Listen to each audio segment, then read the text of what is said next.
ಇದೇ ವಿಷಯದ ಬಗ್ಗೆ ಇವತ್ತು ಮಾತಾಡ್ತೀವಿ. ಹಲವು ಜನ ಗಣ್ಯರು ನಮ್ಮ ಜೊತೆಗಿರ್ತಾರೆ. ಹಿರಿಯ ಪತ್ರಕರ್ತರಾದ ರವೀಂದ್ರ ರೇಷ್ಮೆ ಅವರಿದ್ದಾರೆ ಕಾರ್ಯಕ್ರಮಕ್ಕೆ. ಸ್ವಾಗತ ರವೀಂದ್ರ ರೇಷ್ಮೆ ಸರ್. ಲೋಹಿತ್ ಕುಮಾರ್ ಬಿಜೆಪಿಯಿಂದ ನಮ್ಮ ಜೊತೆಗಿದ್ದಾರೆ ಕಾರ್ಯಕ್ರಮಕ್ಕೆ. ಸ್ವಾಗತ ಲೋಹಿತ್ ಅವರೇ. ಮುತ್ತುರಾಜು ದಲಿತ ಮುಖಂಡರು ನಮ್ಮ ಜೊತೆಗಿದ್ದಾರೆ ಕಾರ್ಯಕ್ರಮಕ್ಕೆ. ತಮಗೂ ಕೂಡ ಸ್ವಾಗತ. ಮೋಹನ್ ರಾಜ್ ಮತ್ತೊಬ್ಬ ದಲಿತ ಮುಖಂಡರು ಮೈಸೂರಿನಿಂದ ನೇರ ಸಂಪರ್ಕದಲ್ಲಿದ್ದಾರೆ. ಮೋಹನ್ ರಾಜ್ ಅವರೇ ನಮಸ್ಕಾರ. ರವೀಂದ್ರ ರೇಷ್ಮೆ ಅವರ ಮೊದಲ ರಿಯಾಕ್ಷನ್ ತಗೊಳ್ತೀನಿ. ಕಾಂಗ್ರೆಸ್ನವ್ರಿಗೆ ಒಳ ಮೀಸಲಾತಿ ಕೊಡೋ ಮನಸ್ಸಿಲ್ಲ, ದಲಿತ ರೈಟ್ ಅವ್ರ ಜೊತೆಗಿದೆ, ದಲಿತ ರೈಟ್ ಬೇಜಾರಾಗ್ಬಿಡುತ್ತೆ ಒಳ ಮೀಸಲಾತಿ ಕೊಟ್ಟರೆ ಅನ್ನುವ ಅಭಿಪ್ರಾಯ ಇತ್ತು. ಕೊಟ್ರಲ್ಲ ಸರ್? ಈ ನೀವು ನಿಮ್ಮ ಪರದೆ ಮೇಲೆ ತೋರಿಸಿದ್ದು 3 ಜನ ಈ ಸಚಿವ ಸಂಪುಟದ ಸದಸ್ಯರುಗಳು. ಅದರಲ್ಲಿ 2 ಬಲಗೈನವರು, 1 ಎಡಗೈನವರು. KH ಮುನಿಯಪ್ಪನವರಿದ್ದರು. ಯಾವುದೇ ಮೀಸಲಾತಿ ಸವಾಲು ಎದುರಾದಾಗಲೂ ಕೂಡ ಸರ್ವಸಮ್ಮತವಾದ, ಎಲ್ರಿಗೂ ಸಮಾಧಾನಕರವಾದ ಒಂದು ಸೂತ್ರವನ್ನು ರೂಪಿಸೋದು ಭಾಳ ಕಷ್ಟ. ಅದು ಇತರ ಹಿಂದುಳಿದ ವರ್ಗಗಳ ಮೀಸಲಾತಿ ಆಗಲಿ ಅಥವಾ ಸಂವಿಧಾನದಲ್ಲೇ ಆರ್ಟಿಕಲ್ 330ರಲ್ಲಿ ಈ ಪರಿಶಿಷ್ಟ ಜಾತಿ ಪರಿಶಿಷ್ಟ ಪಂಗಡಗಳ ಮೀಸಲಾತಿಗೆ ಸಂಬಂಧಪಟ್ಟಂತೆ ಏನಿದ್ರು ಕೂಡ ಆಗಸ್ಟ್ 1, 2024ರಲ್ಲಿ ಸುಪ್ರೀಂ ಕೋರ್ಟ್ನ ಸಂವಿಧಾನ ಪೀಠ ನೀಡಿದ ತೀರ್ಪಿತ್ತಲ್ಲ, ಅದು ಭಾಳ ಚರಿತ್ರಾರ್ಹವಾದ ತೀರ್ಪು, ತುಂಬ ಕ್ರಾಂತಿಕಾರಕ ತೀರ್ಪು.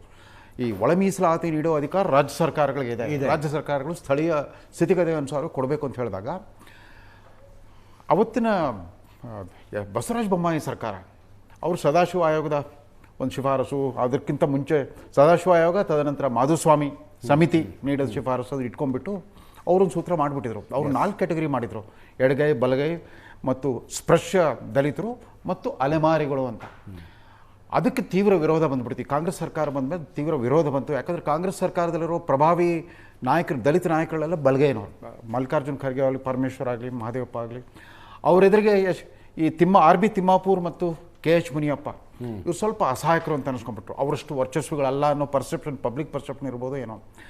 ಬಟ್ ಹಾಗೂ ಚುನಾವಣೆ, ಈ ಉಪಚುನಾವಣೆಗಳು ಹತ್ತಿರ ಬಂದಾಗಲೂ ಕೂಡ ಒಂದು ಒಳಗುದಿ ಇದ್ದೇ ಇತ್ತು. ಈ ಒಳ ಮೀಸಲಾತಿ ಬಗ್ಗೆ ಈ ಸರ್ಕಾರಕ್ಕೆ ಏನೂ ಮಾಡೋಕ್ಕಾಗ್ತಾ ಇಲ್ಲ, ಏನೋ ಆಟ ಆಡ್ತಾ ಇದ್ದಾರೆ, ನಮ್ಮ ಭಾವನೆಗಳ ಜೊತೆ ಚೆಲ್ಲಾಟ ಆಡ್ತಾ ಇದ್ದಾರೆ ಅಂತಿತ್ತು. ಚುನಾವಣೆ ಮುಗಿದ ತಕ್ಷಣ ನೋಡಿ, ಆದ್ಯತೆ ಮೇರೆಗೆ ಇವತ್ತು ತುರ್ತು ಸಭೆ ಕರೆದು, ಅದಕ್ಕಿಂತ ಮುಖ್ಯ ಕಾರ್ಯದರ್ಶಿ ಶಾಲಿನಿ ರಜನೀಶ್ ಅವರ ಅಧ್ಯಕ್ಷದಲ್ಲಿ ಮತ್ತೊಂದು ತಾಂತ್ರಿಕ ಸಮಿತಿ ಮಾಡಿದ್ದಾರೆ. ಇಷ್ಟೆಲ್ಲ ಮಾಡಿದ ಮೇಲೆ ಈಗ ನೀವು ಪ್ರತಿಕ್ರಿಯೆ, ಆ ಸಮುದಾಯಗಳ ಪ್ರತಿನಿಧಿಗಳು ಒಬ್ಬರಿದ್ದಾರೆ. ಈಗ ಇಲ್ಲಿ ಲೋಹಿತ್ ಅವರಿದ್ದಾರೆ. ಅವರು ಸುಡುಗಾಡು ಸಿದ್ಧಾಂತ ಅನ್ನೋ ಒಂದು ಅಲೆಮಾರಿ ಸಮುದಾಯದವರು. ಅಲೆಮಾರಿ ಸಮುದಾಯದ ಉಲ್ಲೇಖನ ಇಲ್ಲ ಈ ಮೀಸಲಾತಿ ಸೂತ್ರದಲ್ಲಿ. ಒಂದು ಸ್ಪರ್ಶ ಅಂದ್ಬಿಟ್ಟು 4.5% ಬಲಗೈ ಎಡಗೈ ಅಂದ್ಬಿಟ್ಟು ಅವ್ರನ್ನ ಬೋವಿ ಮತ್ತು ಬಂಜಾರ ಸಮುದಾಯಗಳ ಜೊತೆ ಅಲೆಮಾರಿಗಳನ್ನ ಸೇರಿಸ್ಬಿಟ್ರು. ಈಗ ಇಡೀ ಅಲೆಮಾರಿ ಸಮುದಾಯಗಳ ಪರವಾಗಿ ತುಂಬ ತಳಸ್ಪರ್ಶಿಯಾದಂಥ ಅಧ್ಯಯನ ಮಾಡಿದ್ದು CS ದ್ವಾರಕನಾಥ್.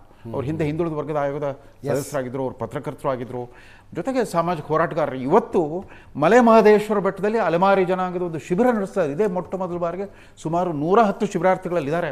ಅವರು ಈಗ ತಾನೇ ಅವರು ಸಂಪರ್ಕ ಮಾಡಿದ್ದೆ, ತುಂಬ ಸಂಕಟವನ್ನು ಅನುಭವಿಸಿದ್ರು. ಇದು ನ್ಯಾಯ ಅಲ್ಲ ಇದು. ಮತ್ತು ಅಲೆಮಾರಿಗಳೇ ಬಲಿಪಶುಗಳಾಗ್ಬಿಟ್ರು ಈ ವ್ಯವಸ್ಥೆಯಲ್ಲಿ ಅಂತಂದ್ಬಿಟ್ಟು. ಆಮೇಲೆ ಯಾವಾಗಲೂ ಹೇಳ್ತಾ ಇದ್ರು ಜನಸಂಖ್ಯಾ ಪ್ರಮಾಣಕ್ಕೆ ಅನುಗುಣವಾಗಿ ಒಂದು ಅನುಪಾತವನ್ನು ಕೊಡಬೇಕಾಗಿತ್ತು ಅಂತ. ಸೊ ನಮ್ಮ ಭಾರತೀಯ ಸಮಾಜದಲ್ಲಿ ಈ ಜನಗಣತಿಯನ್ನು, ಜಾತಿ ಸಮೀಕ್ಷೆ ಅನ್ನೋದಿದ್ರಲ್ಲಿ ಯಾಕೆ ಕಷ್ಟ ಆಗುತ್ತೆ ಅಂತಂದರೆ, ಈ ನಿರ್ದಿಷ್ಟ ಜಾತಿಯವರಿಗೆ ನಿರ್ದಿಷ್ಟವಾದ ಮುಖಲಕ್ಷಣಗಳು ಇಲ್ಲೋ ಇಲ್ಲ. ನೀವು ಚರ್ಮದ ಬಣ್ಣ ನೋಡ್ತೀರಾ, ಎಲ್ಲರೂ ಇದ್ದಾರೆ.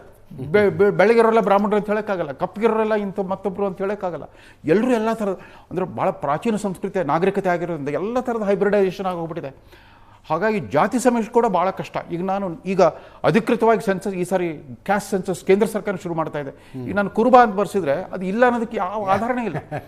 ಅಕಸ್ಮಾತ್ ನಾನು ಸರ್ಕಾರಿ ದಾಖಲೆಗಳೆಲ್ಲ ಅದು ಇದ್ರೆ ಮಾತ್ರ ಕಷ್ಟ ಆಗುತ್ತೆ. ಇಲ್ಲ. ಸೊ ಹೀಗಾಗಿ ಇದು ಸಮಾಧಾನಕರ ಸೂತ್ರ ಅಲ್ಲ. ಈಗಲೂ ನೋಡ್ತಾ ಇರಿ, ಎಡಗೈನವ್ರಿಗೆ ಸಮಾಧಾನ ಆಗಿಲ್ಲ. ಅವರು ರಾಜಕೀಯವಾಗಿ ಅವರು ಒಪ್ಕೊಂಡಿರ್ಬೋದು, ತಮ್ಮ ಸಚಿವ ಸಂಪುಟದಲ್ಲಿ ತಮ್ಮ ಸ್ಥಾನವಾದರೂ ಉಳಿಸ್ಕೋಬೇಕಲ್ಲ. ಆದ್ರೆ ಉಳಿದಂತೆ ಇತರ, ಆಮೇಲೆ ಇವರು ಅಲೆಮಾರಿ ಜನಾಂಗದವ್ರಿಗಂತೂ ತುಂಬ ಅನ್ಯಾಯ ಆಗಿದೆ. ನನ್ನ ವಸ್ತುನಿಷ್ಠವಾದ ಅಭಿಪ್ರಾಯ, ಅವ್ರಿಗೆ ಅನ್ಯಾಯ ಆಗಿದೆ. ಲೋಹಿತ್ ಅವರೇ, ಕಾಂಗ್ರೆಸ್ನವ್ರು ಮಾಡೋದಿಲ್ಲ ಅಂದರು, ಮಾಡಿದ್ದಾರೆ. ಈಗ ಕಾಂಗ್ರೆಸ್ ಅವರು ಇವತ್ತು ಘನಘೋರ ಅಪರಾಧ ಇಡೀ ದಲಿತ ಸಮುದಾಯಗಳಿಗೆ ಅನ್ಯಾಯ ಮಾಡಿದೆ ಅಂತಲೇ ನಾವು ಹೇಳಬೇಕಾಗತ್ತೆ. ಈ ಒಂದು ರಾಜಕೀಯ ಪಂಚಾಯತ್ಗೆ ಏನು ಮಾಡಿದ್ದಾರೆ ಇವತ್ತು, ಏನೋ ಇವರು ಒಂದು ನಿರ್ಧಾರಗಳು ಮಾಡಿದ್ದಾರೆ, ನಿರ್ಣಯಗಳು ತಗೊಂಡಿದ್ದಾರೆ, ಇದು ಸಂಪೂರ್ಣ ಇಡೀ ದಲಿತ ಸಮುದಾಯಗಳಿಗೆ ಯಾರೂ ಸಂತೋಷವಾಗಿಲ್ಲ, ಎಲ್ಲರಿಗೂ ಅನ್ಯಾಯ ಮಾಡಿದ್ದಾರೆ. ಯಾಕೆ ಅಂತಂದರೆ, ಏನೋ ಇವತ್ತು ಸುಪ್ರೀಂ ಕೋರ್ಟ್ನ ಆದೇಶ ಇತ್ತು, ಅಥವಾ ಒಳ ಮೀಸಲಾತಿಯ ಪರಿಕಲ್ಪನೆ ಕಳೆದ 30-35 ವರ್ಷದಿಂದ ಮಾದಿಗ ಸಮುದಾಯದ ಹಿರಿಯಣ್ಣಂದಿರು ಇವತ್ತು ನಿರಂತರವಾಗಿ ಹೋರಾಟ ಮಾಡ್ಕೊಂಡು ಬಂದಿರೋ ಪ್ರತಿಫಲವಾಗಿ ಎ ಜೆ ಸದಾಶಿವ ಆಯೋಗ ರಚನೆ ಆಯಿತು. ಎ ಜೆ ಸದಾಶಿವ ಆಯೋಗಕ್ಕೆ ಮಾನ್ಯ ನಮ್ಮ ಮಾಜಿ ಮುಖ್ಯಮಂತ್ರಿಯಾದ ಶ್ರೀ BS ಯಡಿಯೂರಪ್ಪರವರು ಆ ಸಂದರ್ಭದಲ್ಲಿ 2008ರಲ್ಲಿ 1 ಕೋಟಿ ಅಧ್ಯಯನ ಮಾಡೋದಕ್ಕೆ ಅವಕಾಶ ಮಾಡಿಕೊಟ್ರು. 2012ರಲ್ಲಿ DV ಸದಾನಂದ ಗೌಡರು ಅವರಿಗೆ ಅದನ್ನು ವರದಿ ಸಲ್ಲಿಕೆ ಆಗುತ್ತೆ. ವರದಿ ಸಲ್ಲಿಕೆ ಆದಮೇಲೆ ನಮಗೆ ಮತ್ತೆ ಚುನಾವಣೆ ಬಂದಿದ್ದ ಸಂದರ್ಭದಲ್ಲಿ 2013ರಲ್ಲಿ ಸರ್ಕಾರ ಬರಲ್ಲ. ತದನಂತರ 5 ವರ್ಷ ಇದ್ದಂಥ ಮಾನ್ಯ ಸಿದ್ದರಾಮಯ್ಯನವರು ಅವರು ಇದರಲ್ಲಿ ಹೇಳಿದರು, ಚುನಾವಣಾ ಭಾಷಣದಲ್ಲಿ ಪ್ರಣಾಳಿಕೆಯಲ್ಲಿ ಹೇಳಿದರು ಒಳ ಮೀಸಲಾತಿ ಜಾರಿಗೆ ತರ್ತೀನಿ ಅಂತ. ಅಲ್ಲಿ ಯಾವುದೇ ರೀತಿಯೂ ಒಳ ಮೀಸಲಾತಿ ವಿಚಾರವಾಗಿ ಚಕಾರನೂ ಇರ್ತದಲ್ಲೇ ಸಂಪೂರ್ಣವಾಗಿ 5 ವರ್ಷ ಇಡೀ ಒಂದು ದಲಿತ ಸಮುದಾಯಗಳಿಗೆ ಅನ್ಯಾಯ ಮಾಡಿ ಅದರಲ್ಲಿ ಸಮ್ಮಿಶ್ರ ಸರ್ಕಾರ ಗೊಂದಲಗಳಿದ್ದ ಕಾರಣಕ್ಕಾಗಿ ಇಲ್ಲ ಗೊಂದಲ. ಒಂದು ನಿಮಿಷ. ತದನಂತರ ಏನಾಯ್ತು, ನಾವು ಇವ್ರ ಸರ್ಕಾರ ಸಮ್ಮಿಶ್ರ ಸರ್ಕಾರ ಬಿದ್ದೋದ್ಮೇಲೆ ನಮ್ಮ ಸರ್ಕಾರ ಬಂದ ನಂತರ ನಮ್ಮ ಇದು ಶ್ರೀ ಬಸವರಾಜ ಬೊಮ್ಮಾಯಿ ಅವರವರ ನೇತೃತ್ವದಲ್ಲಿ JC ಮಾಧುಸ್ವಾಮಿ ಉಪಸಮಿತಿ ರಚನೆ ಮಾಡಿ ಅದರಲ್ಲಿ ಫಸ್ಟ್ ಅದಕ್ಕಿಂತ ಮುಂಚೆ ಏನು ಜನಸಂಖ್ಯೆ ಅನುಗುಣವಾಗಿ ಒಂದು ಏನು ಮೀಸಲಾತಿ ಹೆಚ್ಚಿಗೆ ಮಾಡಬೇಕು ಅನ್ನೋಂಥ ವಿಚಾರ ಗಮನದಲ್ಲಿಟ್ಕೊಂಡು ಇವತ್ತು ಪರಿಶಿಷ್ಟ ಜಾತಿಗೆ 15 ಇದ್ದಿದ್ದು 17 ಮಾಡಿದ್ವಿ. ಇವತ್ತು ST ಸಮುದಾಯಕ್ಕೆ 3 ಇದ್ದಿದ್ದು 7 ಮಾಡಿದ್ವಿ. ಇದ್ರ ಪ್ರಕಾರ ನಾವು ಎಲ್ಲ ಶಿಕ್ಷಣ ಮತ್ತೆ ಉದ್ಯೋಗದಲ್ಲೂ ಸಹ ಅವಕಾಶ ಕೊಟ್ಟಿದ್ದು. ತದನಂತರ ಒಳ ಮೀಸಲಾತಿಯ ಪರಿಕಲ್ಪನೆ ಏನು ಬಂದ ಸಂದರ್ಭದಲ್ಲಿ ಇದಕ್ಕೆ ಈ ಬೈಫರ್ಕೇಶನ್ ಯಾಕೆ ವಿರೋಧ ನಿಮಗೆ ಬಂದೆ ಸರ್? 5.25 5.25 4.5 ಅಲ್ಲಲ್ಲ, JC ಮಾಧುಸ್ವಾಮಿ ಅವರ ಉಪಸಮಿತಿಯಲ್ಲಿ ನಮಗೆ 4 ಗುಂಪಾಗಿ ವರ್ಗೀಕರಣ ಮಾಡಿತ್ತು. ಅಲ್ಲಿ ವಿಶೇಷವಾಗಿ 6 ಎಡಗೈ ಬಲಗೈ 5 ಮತ್ತೆ ಕೊರ್ಚಾ ಕುರ್ಮ ಲಂಬಾಣಿ ಬೋವಿ ಸಮುದಾಯಗಳಿಗೆ 4 ಇನ್ನಿತರೆ ಅಲೆಮಾರಿ ಸಮುದಾಯಗಳಿಗೆ ಜನಸಂಖ್ಯೆ ಅನುಸಾರವಾಗಿ 1% ಕೊಟ್ಟಂಥದ್ದು ನ್ಯಾಯಯುತವಾಗಿತ್ತು.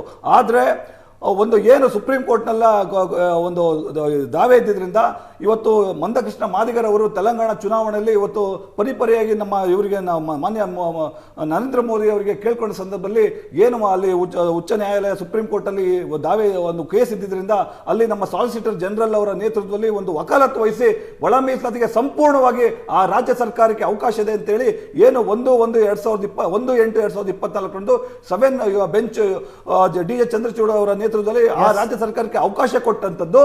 ತದನಂತರ ಏನು ಅವರ ಆದೇಶ ಏನಿತ್ತು, ಸುಪ್ರೀಂ ಕೋರ್ಟ್ನ ಆದೇಶ ವೈಜ್ಞಾನಿಕವಾದಂಥ ದತ್ತಾಂಶ ಮತ್ತು ಅಂತರ ಹಿಂದುಳಿದಿರುವಿಕೆಯನ್ನು ಪರಿಗಣಿಸಿ ನೀವು ನ್ಯಾಯಯುತವಾಗಿ ವರ್ಗೀಕರಣ ಮಾಡಿ ಅಂತ ಅಂದ್ರೆ ಈ ಸರ್ಕಾರ ಇವತ್ತು ಏನು 170 ಕೋಟಿನಲ್ಲಿ ಇದೇ HN ನಾಗಮೋಹನ್ ಆಯೋಗ ರಚನೆ ಮಾಡಿ ದತ್ತಾಂಶ ಸಂಗ್ರಹ ಮಾಡಿ ಅವರು 5 ಗುಂಪಾಗಿ ವರ್ಗೀಕರಣ ಮಾಡಿದಾಗ ಅಲ್ಲಿ ಅತಿ ಹಿಂದುಳಿದ ಸಮುದಾಯ ಎ ಗುಂಪು 59 ಅಲೆಮಾರಿ ಸೂಕ್ಷ್ಮ ಅತಿ ಸೂಕ್ಷ್ಮ ಸಮುದಾಯಗಳಿಗೆ ಅವಕಾಶ ಕೊಟ್ಟಿದ್ದು. ಇವತ್ತು ಗುಡಿಸಲು ಗುಡಾರ ಜೋಪಡಿ ಇಲ್ಲದೆ ಇವತ್ತು ಧಾರ್ಮಿಕ ಭಿಕ್ಷಾಟನೆ ಮಾಡ್ತಿರಂತ ಈ 59 ಸಮುದಾಯ ಇವತ್ತು ಪಾದರಕ್ಷೆ ಜನಸಂಖ್ಯೆ ಇರ್ಬೋದು 59 ಜನಸಂಖ್ಯೆ 5.25 ಲಕ್ಷ ಜನಸಂಖ್ಯೆ ಇದೆ. ಇವತ್ತು ಪಶು ಪಕ್ಷಿ ಪ್ರಾಣಿಗಳಿಗೆ ಅತ್ಯಂತ ನಿರ್ಗತಿಯಾಗಿ ಇವತ್ತು ಟೆಂಟ್ ಗುಡಾರ ಗುಡಿಸಲಲ್ಲಿ ಬಾಳ್ತಿರಂತ ಅತ್ಯಂತ ಹಿಂದುಳಿದ ಸಮುದಾಯಗಳನ್ನ ಇವತ್ತು ಏಕಾಏಕಿ ಇವತ್ತು ನೀವು ಡಿ ಗುಂಪು ಇವತ್ತು ಕೊರ್ಚಾ ಕುರ್ಮ ಲಂಬಾಣಿ ಬೋವಿ ಸುಧಾರಿತ ಸಮುದಾಯಗಳು ಅಂತೇಳಿ ಆಯೋಗದಲ್ಲಿ ಒಂದು ವೈಜ್ಞಾನಿಕವಾದಂತಹ ಒಂದು ಮಾಹಿತಿ ಕೊಟ್ಟಾದ್ಮೇಲೆ ಅತಿ ಹಿಂದುಳಿದ ಸಮುದಾಯ ನೀವು ಹೆಂಗೆ ಇವತ್ತು ಡಿ ಗುಂಪಲ್ಲಿ ಸೇರಿಸಿ ನ್ಯಾಯ ಕೊಡ್ತೀರಾ ನೀವು? ಇದು ಮಾಡಿ ಇವತ್ತು 3 ಗುಂಪಾಗಿ ರಚನೆ ಮಾಡಿದೆ. ಇವತ್ತು 17 ಇದ್ದಂತೂ 15ಕ್ಕೆ ಇಳಿಸಿ ಇವತ್ತು 15ನ ವರ್ಗೀಕರಣ ಮಾಡಿ 5 ಕಾಲು 4.25. ಆ 4.25ನಲ್ಲಿ ಇವತ್ತು 4 ಲಂಬಾಡಿ ಬೋವಿ ಕೊರ್ಚಾ ಕೊರ್ಮ ಮತ್ತೆ 59 ಅಲೆಮಾರಿಗಳು. ಆ ಅಲೆಮಾರಿಗಳಿಗೆ ಇವತ್ತು ಒಳ ಮೀಸಲಾತಿಯಂತೆ. ಇದು ಯಾವ ರೀತಿ? ಇದು ಸಂಪೂರ್ಣವಾಗಿ ಅಸಂವಿಧಾನಿಕ ಮತ್ತೆ ಕಾನೂನು ಬಾಹಿರ. ಇವತ್ತು ಇದೇ ಅಲೆಮಾರಿಗಳು ಇವತ್ತು ಕೋರ್ಟಿಗೆ ಹೋಗಿ ಸ್ಟೇ ತಂದಿದ್ರು. ಇವತ್ತು ಅದೇ ರೀತಿ ಇವತ್ತು ಸರ್ಕಾರಕ್ಕೆ ಈ ನ್ಯಾಯ ಕೊಡಬೇಕು, ದಲಿತ ಸಮುದಾಯಗಳಿಗೆ ಇವತ್ತು ಒಳ ಮೀಸಲಾತಿ ಕೊಡಬೇಕು ಅನ್ನೋ ಒಂದು ಬದ್ಧತೆ ಇಲ್ಲ. ನಾನು ಮುತ್ತುರಾಜ್ ಅವರದೊಂದು ಪ್ರತಿಕ್ರಿಯೆ ತಗೋತೀನಿ ಸರ್. ಎಡ ಸಮುದಾಯಗಳ ಬಹಳ ದಶಕಗಳ ಹೋರಾಟ ಸರ್.